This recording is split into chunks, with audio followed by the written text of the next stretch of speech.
പാതയോരത്തെ മദ്യശാലകൾക്ക് നിയന്ത്രണം ഏർപ്പെടുത്തിക്കൊണ്ടുള്ള സുപ്രീംകോടതി വിധിക്ക് ശേഷം ബിവറേജസ് കോർപ്പറേഷന്റെ മദ്യവിൽപ്പനയിൽ വൻ കുറവ്. കഴിഞ്ഞ വർഷത്തെ അപേക്ഷിച്ച് 106 കോടി രൂപയുടെ കുറവാണ് വിൽപ്പനയിലുണ്ടായത്.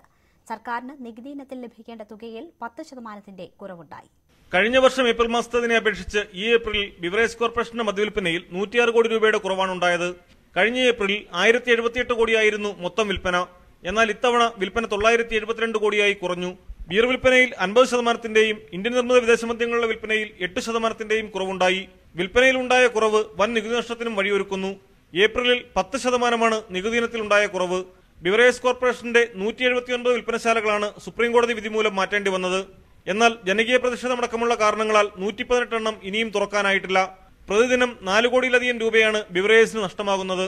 വ്യാജമദ്യത്തിന്റെയും മറ്റ് ലഹരി പദാർത്ഥങ്ങളുടെയും ഉപയോഗത്തിൽ വർധനയുണ്ടായിട്ടുണ്ടെങ്കിലും സംസ്ഥാനത്തെ മദ്യോപഭോഗത്തിൽ കുറവുണ്ടായതായാണ് ബിവറേജ് കോർപ്പറേഷന്റെ കണക്കുകൾ വ്യക്തമാക്കുന്നത്.